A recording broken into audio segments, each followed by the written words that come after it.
नवमी का नवरात्र ही कौन कराए कार्य, सिद्धिदात्री रूप को करती सभी प्रणाम। चतुर्भुज दर्शन दिया कमल पुष्प आसन, सबकी कष्टों को हरो देकर भक्ति ज्ञान।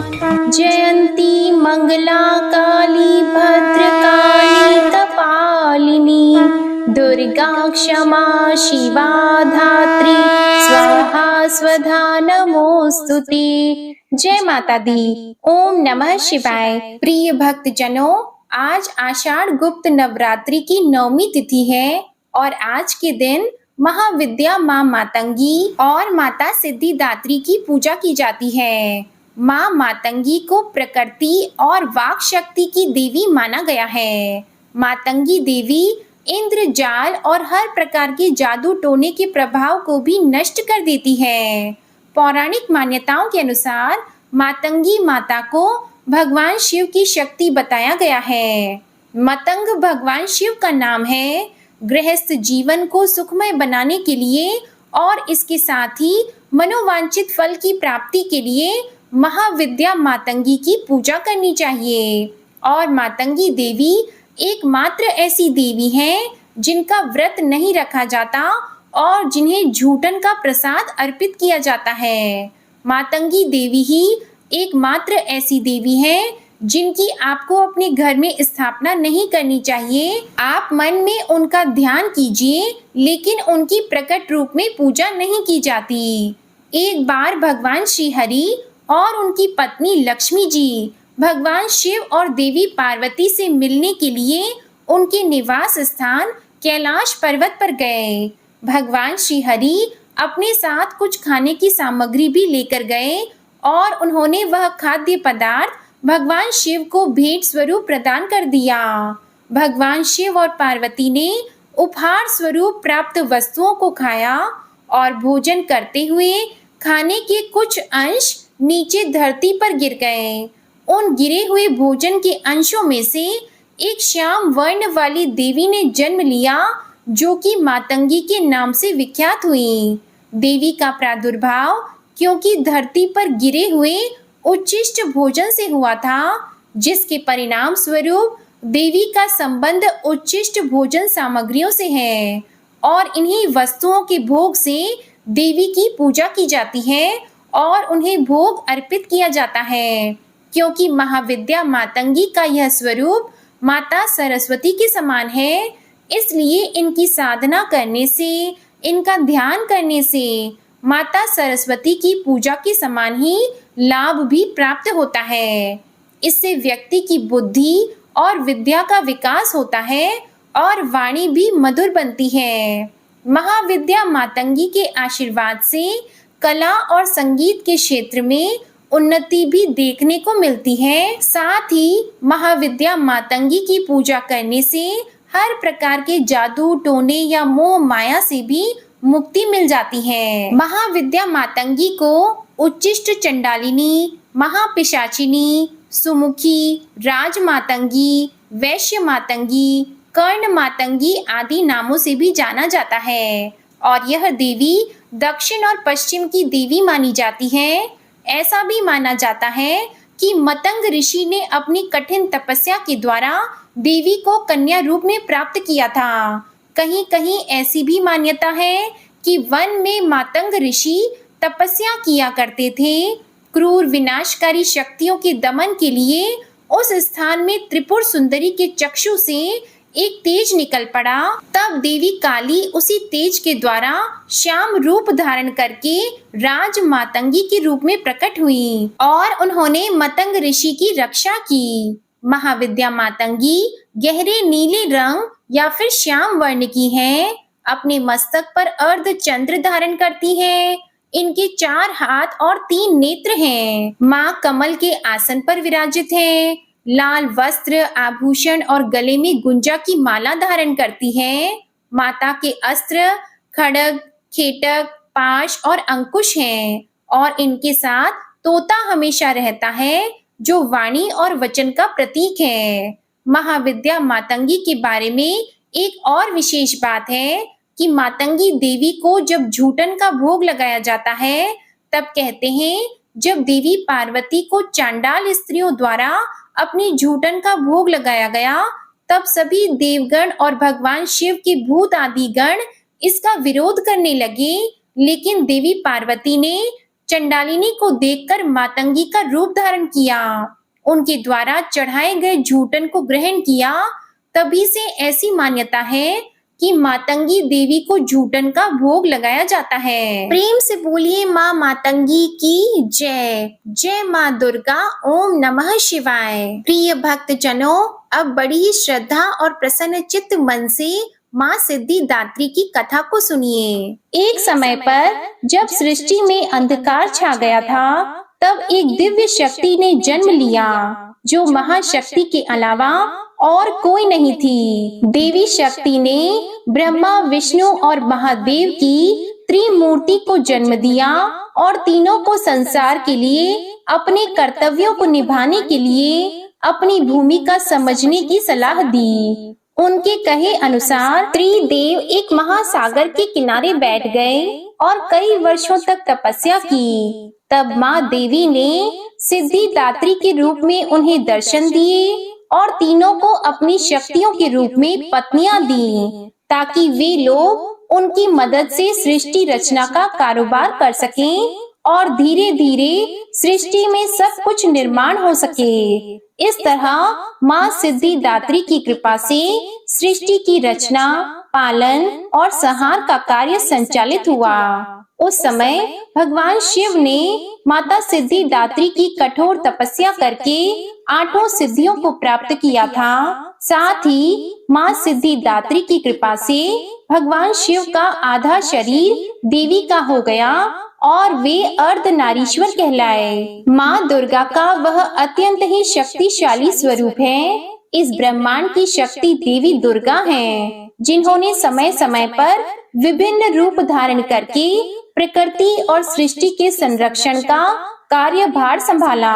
जब किसी दैत्य के सामने देवताओं के युद्ध कौशल कम पड़ जाया करते थे, तो स्वयं माँ आदि शक्ति भवानी सिद्धिदात्री ने अपने पुत्रों का रक्षण किया। माता सिद्धिदात्री देवी दुर्गा, जो न सिर्फ नारी शक्ति का स्वरूप है, बल्कि भक्तों की आस्था का परम पात्र भी है। एक समय पर महिषासुर नामक एक भयंकर राक्षस ने चारों ओर हाहाकार मचा दिया। वह जहाँ तहाँ मौत का नाच नचाता था और उसके गण ऋषियों के यज्ञों में विघ्न उत्पन्न करते थे। महिषासुर को वरदान प्राप्त था कि कोई भी देव, पशु या नर उसका वध नहीं कर सकता। इसलिए स्वयं त्रिदेव भी उसको मारने में असमर्थ थे। निरंकुश दैत्य राज महिषासुर ने अपने वरदान को कवच के रूप में उपयोग करते हुए देवलोक में भी अपना आधिपत्य जमा लिया और देवों को वहां से निकाल फेंका। देवताओं के यज्ञ भाग को भी उसने अपने वश में कर लिया। दैत्य राज से परेशान होकर सभी देवता त्रिदेव के पास गए और उनकी स्तुति करने लगे। सभी देवताओं के मुख पर चिंता का कारण त्रिदेव पहले से जानते थे। यह सब हाल जानकर भगवान शिव मुस्कुराए और बोले, हे नारायण, अब समय है कि हम सभी अपने तेज से इस जग की रक्षिका देवी दुर्गा का आह्वान करें। यह सुनकर स्वयं ब्रह्मदेव और नारायण ने भी हामी भर दी। इसके बाद स्वयं भगवान शिव, भगवान विष्णु और ब्रह्मदेव के शरीर से तेज उत्पन्न हुआ और वह एक जगह आकर मिल गया। इसके बाद वहां जितने भी देवता उपस्थित थे, सभी के शरीर से महातेज उत्पन्न हुआ और सभी त्रिदेव के उस परम तेज में आकर मिल गए। उस दिव्य तेज ने एक सुंदर स्त्री का रूप ले लिया।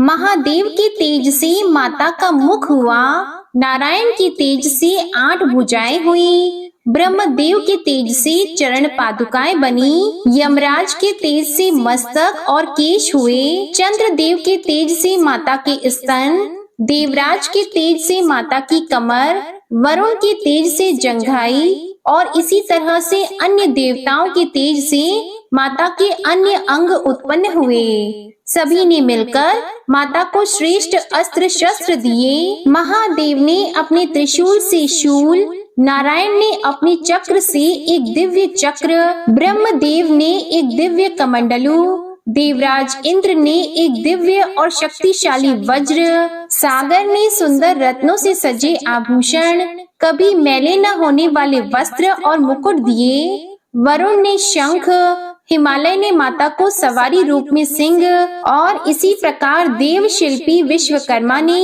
माता को दिव्य अस्त्र और शस्त्र निर्माण करके दिए। माता का यह स्वरूप अत्यंत तेजस्वी और भयंकर था। देवी के इस विशाल और भव्य स्वरूप को देखकर सभी देवताओं ने करबद्ध होकर उनकी स्तुति की तथा देवी पर पुष्पों की वर्षा की। माता ने प्रसन्न होकर कहा, हे देवों, कहो मेरा प्रादुर्भाव किस प्रयोजन से किया है? मैं अत्यंत प्रसन्न हूँ। मुझे बताओ, मैं तुम्हारी समस्या का हल कर देती हूँ। जिसके बाद देवताओं ने सारा हाल माता को कह सुनाया। इसके बाद रण क्षेत्र में माता ने विकराल रूप धारण करके पहले दैत्य राज की सेना का विध्वंस किया और बाद में महिषासुर को भी मार दिया।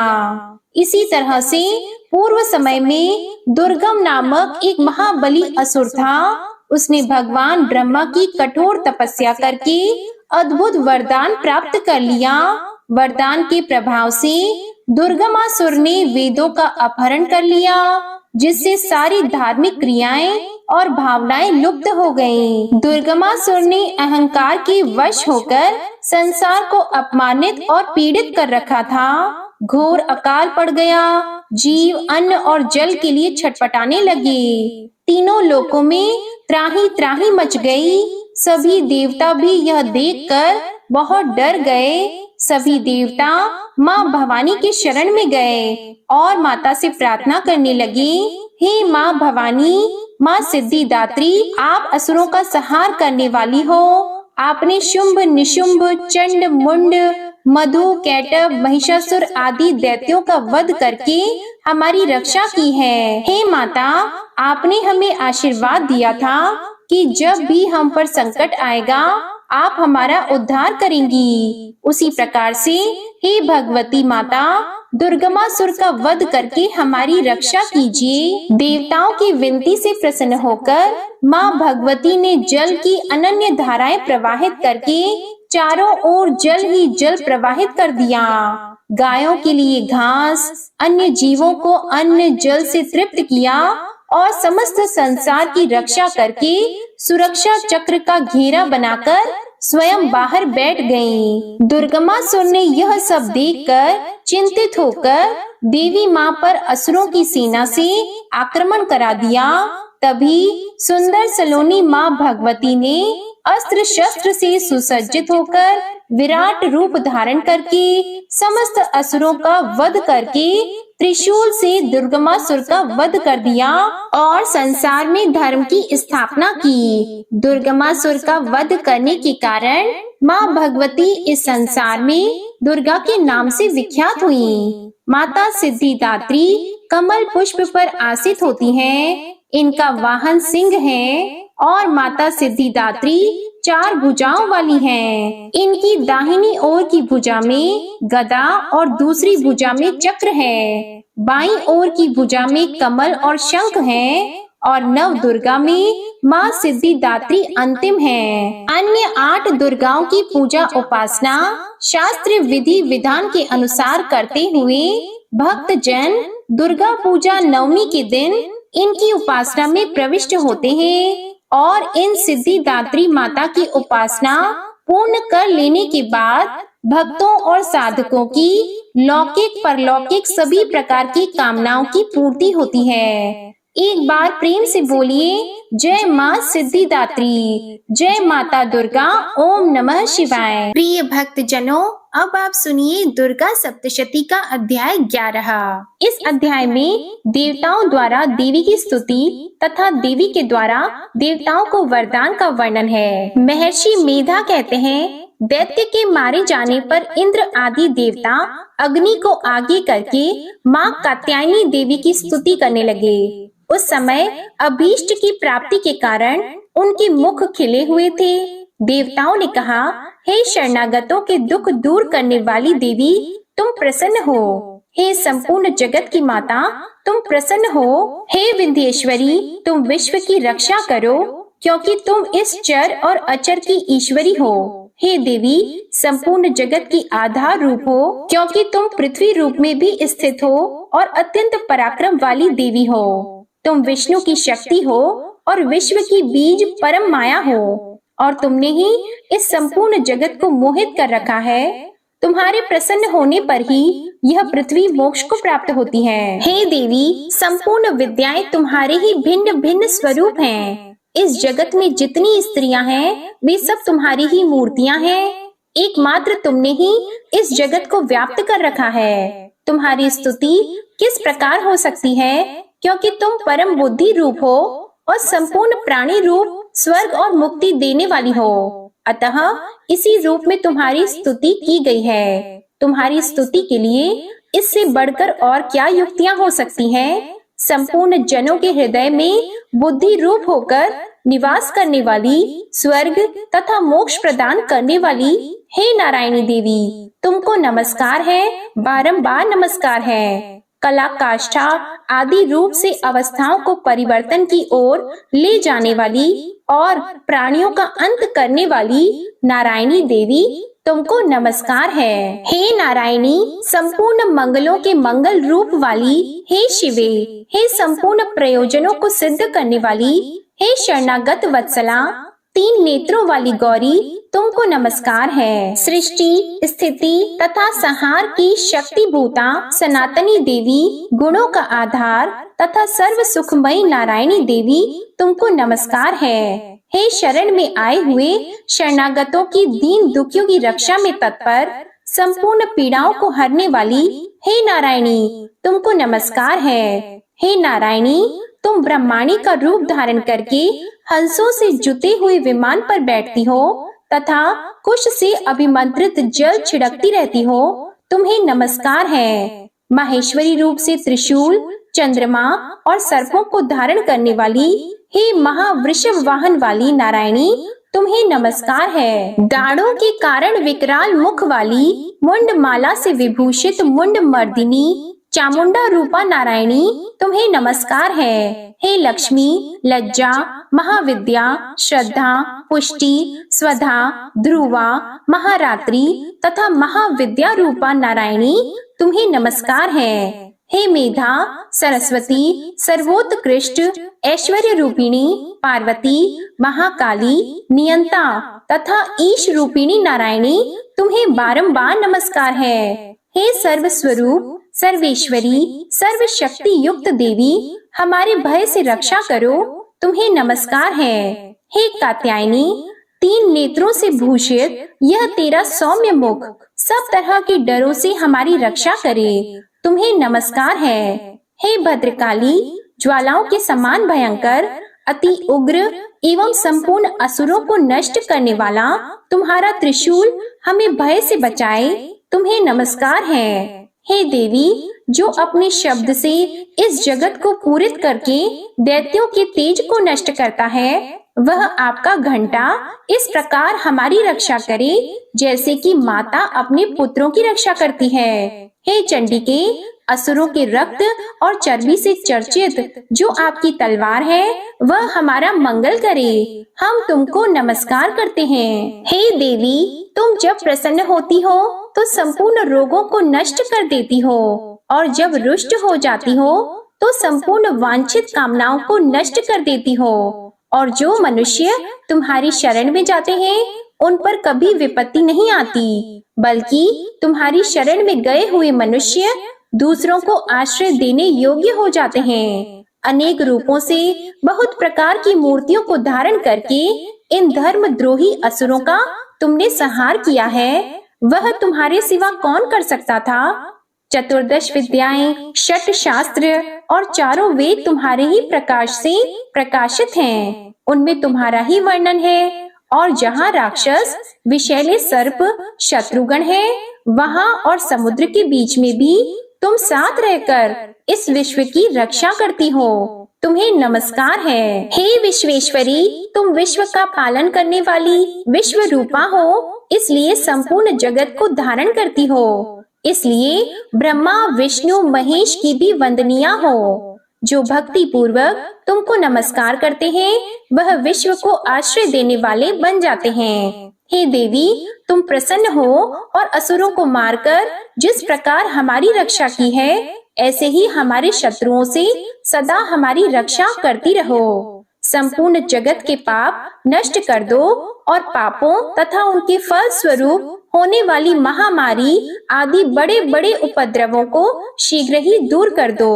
विश्व की पीड़ा को हरने वाली देवी, शरण में पड़े हुओं पर प्रसन्न हो। त्रिलोक निवासियों की पूजनीय परमेश्वरी, हम लोगों को वरदान दो। देवी ने कहा, हे देवताओं, मैं तुमको वर देने को तैयार हूँ। आपकी जैसी इच्छा हो वैसा वर मांग लो, मैं तुमको दूंगी। देवताओं ने कहा, हे सर्वेश्वरी, त्रिलोकी के निवासियों की समस्त पीड़ाओं को तुम इसी प्रकार हरती रहो और हमारे शत्रुओं को इसी प्रकार नष्ट करती रहो। देवी ने कहा, वैवस्वत मनवंतर के 28वें युग में 2 और महाअसुर शुंभ और निशुंभ उत्पन्न होंगे। उस समय मैं नंद गोप के घर से यशोदा के गर्भ से उत्पन्न होकर विंध्याचल पर्वत पर शुंभ और निशुंभ का संहार करूंगी। फिर अत्यंत भयंकर रूप से पृथ्वी पर अवतीर्ण होकर मैं वैप्रचिति नामक दानवों का नाश करूंगी। उन भयंकर महाअसुरों को भक्षण करते समय मेरे दांत अनार पुष्प के समान लाल होंगे। इसके पश्चात स्वर्ग में देवता और पृथ्वी पर मनुष्य मेरी स्तुति करते हुए मुझे रक्त दंतिका कहेंगे। फिर जब 100 वर्षों तक वर्षा नहीं होगी तो मैं ऋषियों की स्तुति करने पर आयोनिज नाम से प्रकट होंगी और अपने 100 नेत्रों से ऋषियों की ओर देखूंगी। अतः मनुष्य शताक्षी नाम से मेरा कीर्तन करेंगे। उसी समय मैं अपने शरीर से उत्पन्न हुए प्राणों की रक्षा करने वाले शाकों के द्वारा सब प्राणियों का पालन करूंगी और तब इस पृथ्वी पर शाकंभरी के नाम से विख्यात होंगी। और इसी अवतार में मैं दुर्ग नामक महाअसुर का वध करूंगी और इससे मैं दुर्गा देवी के नाम से प्रसिद्ध होंगी। इसके पश्चात जब मैं भयानक रूप धारण करके हिमालय निवासी ऋषियों महर्षियों की रक्षा करूंगी, तब भीमा देवी के नाम से मेरी ख्याति होगी। और फिर अरुण नामक असुर तीनों लोगों को पीड़ित करेगा। तब मैं असंख्य भ्रमरों का रूप धारण करके उस महादैत्य का वध करूंगी। तब स्वर्ग में देवता और मृत्यु लोक में मनुष्य मेरी स्तुति करते हुए मुझे ब्राह्मणी नाम से पुकारेंगे। इस प्रकार जब जब पृथ्वी राक्षसों से पीड़ित होगी तब तब मैं अवतरित होकर शत्रुओं का विनाश करूंगी। तो आइए अब आप सुनिए श्री दुर्गा सप्तशती का अध्याय 12। इस अध्याय में देवी चरित्रों के पाठ के महात्म्य का वर्णन है। देवी बोली, हे देवताओं, जो पुरुष इन स्तोत्रों द्वारा एकाग्रचित्त होकर मेरी स्तुति करेगा उसके संपूर्ण कष्टों को निसंदेह मैं हर लूंगी। मधु कैटभ के नाश, महिषासुर के वध और शुंभ तथा निशुंभ के वध की जो मनुष्य कथा कहेंगे, मेरे महात्म्य को अष्टमी, चतुर्दशी और नवमी के दिन एकाग्रचित्त से भक्ति पूर्वक सुनेंगे, उनको कभी कोई पाप नहीं रहेगा। पाप से उत्पन्न हुई विपत्ति भी उनको नहीं सताएगी। उनके घर में दरिद्रता नहीं होगी और न उनको प्रियजनों का बिछोह होगा। उनको किसी प्रकार का भय नहीं होगा। इसलिए प्रत्येक मनुष्य को भक्ति पूर्वक मेरे इस कल्याणकारक महात्म्य को सदा पढ़ना और सुनना चाहिए। मेरा यह महात्म्य महामारी से उत्पन्न हुए संपूर्ण उपद्रवों को एवं 3 प्रकार के उत्पातों को शांत कर देता है। जिस घर व मंदिर में या जिस स्थान पर मेरा यह स्तोत्र विधि पूर्वक पढ़ा जाता है, उस स्थान का मैं कभी भी त्याग नहीं करती और वहाँ सदा ही मेरा निवास रहता है। बलिदान, पूजा, होम और महोत्सवों में मेरा यह चरित्र उच्चारण करना तथा सुनना चाहिए। ऐसा हवन या पूजन मनुष्य जानकर या बिना जाने करे, मैं उसे तुरंत ग्रहण कर लेती हूँ। और शरद काल में प्रत्येक वर्ष जो महापूजा की जाती है उनमें मनुष्य भक्ति पूर्वक मेरा यह महात्म्य सुनकर सब विपत्तियों से छूट जाता है और धन धान्य तथा पुत्र आदि से संपन्न हो जाता है। तथा मेरी इस महात्म्य व कथाओं इत्यादि को सुनकर मनुष्य निर्भय हो जाता है और महात्म्य के श्रवण करने वालों के शत्रु नष्ट हो जाते हैं तथा कल्याण की प्राप्ति होती है और उनका कुल आनंदित हो जाता है। सब कष्ट शांत हो जाते हैं तथा भयंकर स्वप्न दिखाई देना और घरेलू दुख इत्यादि सब मिट जाते हैं। बाल ग्रहों में ग्रसित बालकों के लिए यह मेरा महात्म्य परम शांति देने वाला है। मनुष्यों में फूट पड़ने पर यह भली भांति मित्रता कराने वाला है। मेरा यह महात्म्य मनुष्यों को मेरी जैसी सामर्थ्य की प्राप्ति करवाने वाला है। पुष्प, अर्घ, धूप, गंध, दीपक इत्यादि सामग्रियों द्वारा पूजन करने से, ब्राह्मण को भोजन करा के, हवन करके, प्रतिदिन अभिषेक करके, नाना प्रकार के भोगों को अर्पण करके और प्रत्येक वर्ष दान इत्यादि करके जो मेरी आराधना की जाती है और उससे मैं जैसी प्रसन्न हो जाती हूँ वैसी प्रसन्न मैं इस चरित्र के सुनने से ही हो जाती हूँ। यह महात्म्य श्रवण करने पर पापों को हर लेता है तथा आरोग्य प्रदान करता है। मेरे प्रादुर्भाव का कीर्तन दुष्ट प्राणियों में रक्षा करने वाला है, युद्ध में दुष्ट दैत्यों का संहार करने वाला है। इसके सुनने से मनुष्य को शत्रुओं का भय नहीं रहता।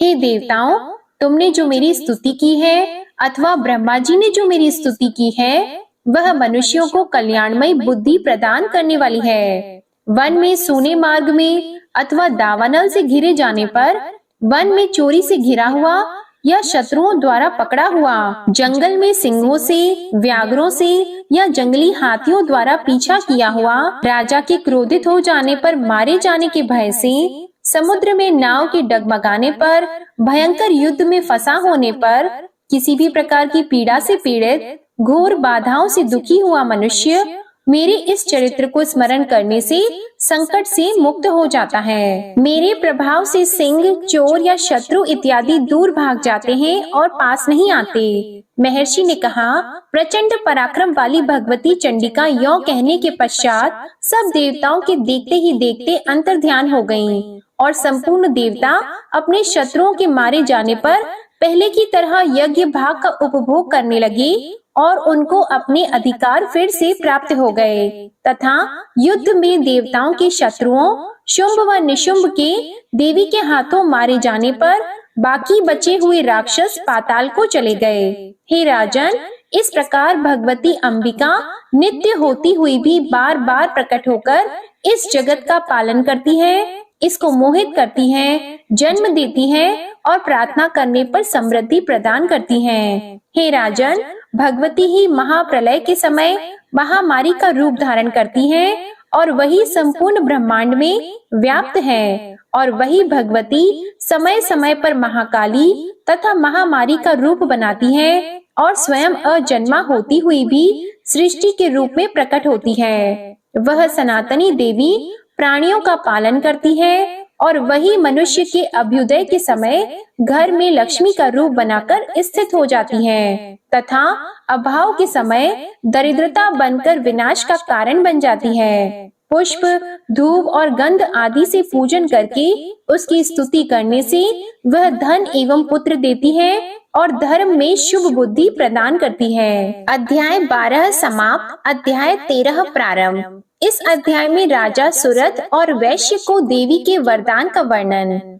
महर्षि मेधा ने कहा, हे राजन, इस प्रकार देवी के उत्तम महात्म्य का वर्णन मैंने तुमको सुनाया। जगत को धारण करने वाली इस देवी का ऐसा ही प्रभाव है। वही देवी ज्ञान को देने वाली है और भगवान विष्णु की इस माया के प्रभाव से तुम और यह वैश्य तथा अन्य विवेकी जन मोहित होते हैं और भविष्य में मोहित होंगे। हे राजन, तुम इसी परमेश्वरी की शरण में जाओ। यही भगवती आराधना करने पर मनुष्य को भोग, स्वर्ग तथा मोक्ष प्रदान करती है। मार्कंडेय जी ने कहा, महर्षि मेधा की यह बात सुनकर राजा सुरथ ने उन उग्र व्रत वाले ऋषि को प्रणाम किया और राज्य के छिन जाने के कारण उसके मन में अत्यंत ग्लानि हुई और वह राजा तथा वैश्य तपस्या के लिए वन को चले गए और नदी के तट पर आसन लगाकर भगवती के दर्शनों के लिए तपस्या करने लगे। दोनों ने नदी के तट पर देवी की मूर्ति बनाई और पुष्प, धूप, दीप तथा हवन द्वारा उसका पूजन करने लगे। पहले उन्होंने आहार को कम कर दिया, फिर बिल्कुल निराहार रहकर भगवती में मन लगाकर एकाग्रता पूर्वक उसकी आराधना करने लगे। वह दोनों अपने शरीर के रक्त से देवी को बलि देते हुए 3 वर्ष तक लगातार भगवती की आराधना करते रहे। 3 वर्ष के पश्चात जगत का पालन करने वाली चंडिका ने उनको प्रत्यक्ष दर्शन देकर कहा। देवी बोली, हे राजन तथा आपके कुल को प्रसन्न करने वाले वैश्य, तुम जिस वर की इच्छा रखते हो वह मुझसे मांगो। वह वर मैं तुमको दूंगी क्योंकि मैं तुम पर अत्यंत प्रसन्न हूँ। मार्कंडेय जी कहते हैं, यह सुनकर राजा ने अगले जन्म में नष्ट न होने वाला अखंड राज्य और इस जन्म में बलपूर्वक अपने शत्रुओं को नष्ट करने के पश्चात अपना पुनः राज्य प्राप्त करने के लिए भगवती से वरदान मांगा। और वैश्य ने भी, जिसका चित्त संसार की ओर से विरक्त हो चुका था, भगवती से अपनी ममता तथा अहंकार रूप आसक्ति को नष्ट कर देने वाले ज्ञान को देने के लिए कहा। देवी ने कहा, हे राजन, तुम शीघ्र ही अपने शत्रुओं को मारकर पुनः अपना राज्य प्राप्त कर लोगे। तुम्हारा राज्य स्थिर रहने वाला होगा। फिर मृत्यु के पश्चात आप सूर्य देव के अंश से जन्म लेकर सार्वणिक मनु के नाम से इस पृथ्वी पर ख्याति को प्राप्त होंगे। हे वैश्य, कुल में श्रेष्ठ आपने जो मुझसे वर मांगा है वह मैं आपको देती हूँ। आपको मोक्ष को देने वाले ज्ञान की प्राप्ति होगी। मार्कंडेय जी कहते हैं, इस प्रकार उन दोनों को मनोवांछित वर प्रदान करके तथा उनसे अपनी स्तुति सुनकर भगवती देवी अंतर ध्यान हो गयीं। और इस प्रकार क्षत्रियों में श्रेष्ठ वह राजा सुरथ भगवान सूर्य देव से जन्म लेकर इस पृथ्वी पर सावर्णिक मनु के नाम से विख्यात हुए। दुर्गा सप्तशती का अध्याय 13 समाप्त होता है। प्रेम से बोलिए दुर्गा माता की जय। जय माँ भगवती। ओम नमः शिवाय।